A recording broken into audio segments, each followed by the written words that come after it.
నెల్లూరు జిల్లా కలెక్టర్ కార్యాలయం నందు యానాది సంఘాల మహాకూటమి నాయకులు మాకాని వెంకటేశ్వర్లు, బత్తిన లక్ష్మణ్ శేఖర్ తదితర నేతలు కలెక్టర్కు వినతి పత్రం అందజేసి తదనంతరం మీడియాతో మాట్లాడుతూ 1995వ సంవత్సరంలో జిల్లా వ్యాప్తంగా ఫల సేకరణ కేంద్రాలలో దాదాపు 274 మంది యానాదులకు సభ్యత్వం కల్పించి వారు అటవీ ప్రాంతాల ద్వారా సేకరించిన పదార్థాలను నెల్లూరులోని గిరిజన ప్రాథమిక సహకార మార్కెటింగ్ సంఘానికి అమ్ముకునే విధంగా ఏర్పాటు చేయగా అందులో 5 డైరెక్టర్లను ఎన్నుకునే వారు 1995వ సంవత్సరం నుండి నేటి వరకు వారే కొనసాగుతూ నూతన డైరెక్టర్లను ఎన్నుకోలేదని 274 మంది సభ్యులలో చాలా మంది మరణించారని కావున పరిశీలించి కొత్తగా నమోదు చేయాలని తదనంతరం డైరెక్టర్లను ఎన్నుకోవాలని కలెక్టర్కు వినతి పత్రం అందజేశారు.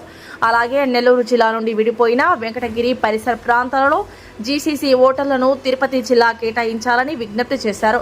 కావున వచ్చే నెలలో నిర్వహించనున్న ఎన్నికలను నిలిపివేసి నూతనంగా సభ్యత్వాలు అందజేసి తదనంతరం ఎన్నిక జరపాలని విజ్ఞప్తి చేశారు.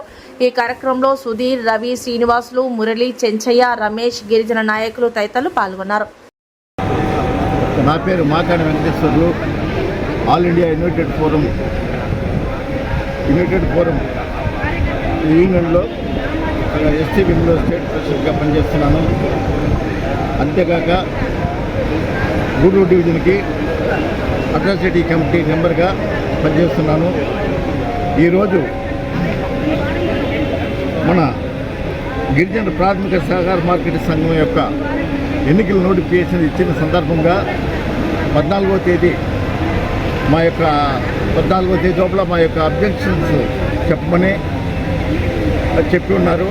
దానివల్ల ఈ యొక్క సహకార సంఘం యొక్క ఎన్నికలు 1995లో వచ్చిన ఓటర్లు ఇస్తే ఆ పాత లిస్టునే ఇప్పటి వరకు 31 సంవత్సరాలుగా అదే కొనసాగిస్తూ కొత్త ఓటర్లకు తావీయకుండా ఆ పాత ఓటర్ 274 మందిలో ఇప్పుడు వాళ్ళలో కూడా కొంతమంది దాదాపుగా 60% చనిపోయి ఉన్నారు, మైగ్రేషన్ పోయి ఉన్నారు.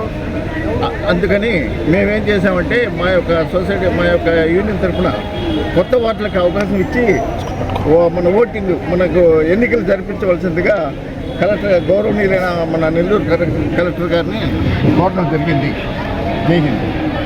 నా పేరు బత్తిన లక్ష్మణ్ శేఖర్, ఆంధ్రప్రదేశ్ గిరిజన సంక్షేమ సంఘం రాష్ట్ర కన్వీనర్గా పనిచేస్తున్నాను.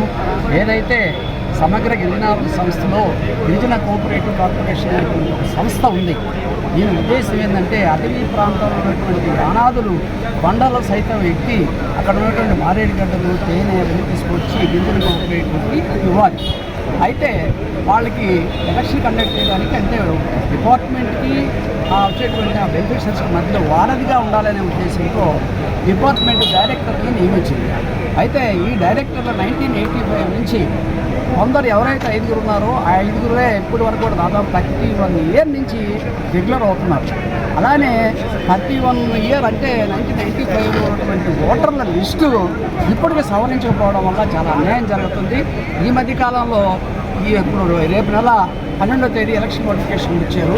కొందరైతే దళారులు మాకు 20,000 ఇండి 30,000 ఇండి పోస్టులు మీకు ఇస్తామని చెప్పేటువంటి దౌర్భాగ్యము మా డిపార్ట్మెంట్లో వచ్చింది. కాబట్టి దీన్ని తీవ్రంగా ఖండిస్తున్నాం. అలాగే ఈరోజు దానికి సంబంధించి గౌరవ జిల్లా కలెక్టర్ గారికి రికమెండేషను అన్ని సంఘాల తరఫున ఆల్ ఇండియా స్టేట్ అసోసియేషన్ అలాగే యానా సంఘాల మహాకూటమి దాదాపు 20 సంఘాలతో నిర్మించుకుంటున్నాం. మా ఉద్దేశం ఒకటే, 1995లో ఉన్నటువంటి ఓటర్లు చాలా 80% మరణించారు. వాళ్ళని రద్దు చేయండి, కొత్త ఓటర్లకి అవకాశం కల్పించండి. అలానే ఈ మధ్యకాలంలో తిరుపతికి విడిపోయిన తర్వాత చాలా మండలాలు ఓటర్లు అందరూ కూడా తిరుపతి జిల్లాకి వెళ్ళిపోయారు, మా జిల్లాలో లేరు. కాబట్టి వాళ్ళు తిరుపతి జిల్లాకి రిటర్న్ చేసి కొత్త వాళ్ళకి నెల్లూరులో ఉన్న కొంతమందికి అవకాశం ఇచ్చి కొత్త డైరెక్టర్ని ఎన్నుకోవాలని, ఆ డైరెక్టర్ని కూడా కేరైనా బుద్ధి మార్చుకొని అభివృద్ధి కొనసాగించేటువంటి గిరిజనులకి డిపార్ట్మెంట్కి వారధిగా ఉండి పనిచేయాలని చెప్పేసి సందర్భంగా మేము డిపార్ట్మెంట్ని గౌరవ కలెక్టర్ గారిని కోరుకుంటున్నాం.